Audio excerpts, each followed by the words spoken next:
Já, og svo náttúrulega svona álitamál, auðvitað loka sókn HK sem að hún til að jafna og Ási og Rakel átti Halldór hinn þrautreindi þjálfari Kópavogsliðsins, átti hann að taka leikhlé?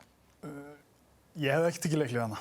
Þetta þannig að þeir taka hana, þeir sjá þetta, þeir fara í sókn, í maður og mann.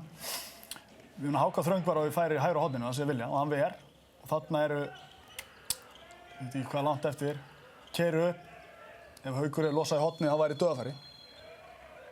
Marken fær á sig ruðning, þannig að ég veit ekki hvað eru 10-12 sekúndur eftir þegar að vinna bolta. Klukkan ekki alveg, ef við lítum á klukkuna þarna, hún var eitthvað á skjön við leiktíman, sko. Sé einhvers staðar á bilinu 10-15 sekúndur þegar vinna boltan, klukkan skemmir þetta aðeins, en þú ert að hlaupa opinn völl. Ef þú tekur leikhlé, þá fá þeir að stilla upp sínu besta varnarlið í BF.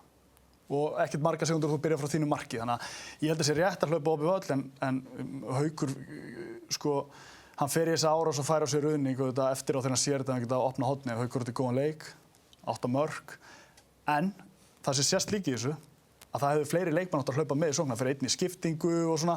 Eitt situr eftir og þú veist, þeir keyra ekkert allir upp þarna.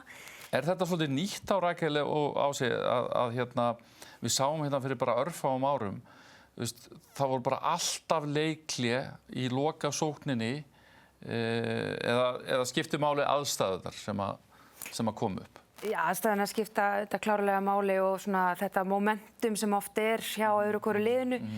Þetta svona, þú veist, ef hann hefði tekið leikhlé og stilt upp frábæru sókn sem hendaði með marki, þá okkur fyndist það þjálfaralegt afrek og bara geggjað. Þarna hann að treysta svolítið liðina á einmitt að keyra upp og skilja eftir, en það bara klikkar eitthvað þarna, þú veist, eins og Ásverður benda á, þú veist, það einn sem fer í skiptingu, einn sem situr eftir, í staðinn fyrir að keyra bara alveg upp. Við erum auðvitað að sjá það líka bara meira og meira svona þjálfarar að setja traust á leikmennin sem eru inn á vellinum. Mér finnst það frábær þróun. Það oft líka bara, þú sem ert inn á vellinum, ert einhvern veginn jafnvel bara með betri tilfinningu yfir hvað að gerast, heldur en þjálfarinn. Þannig að, þú veist, það hægt að ræða þetta fram og tilbaka. Akkurat núna, af því að þeir klikku og fá ruðning, þá segi ég, já, hann hefði takað leikhlé og stilla upp. Ef þeir hefðu skorað, þá hefðu hrósað honum fyrir að leyfa leiknum að fljóta.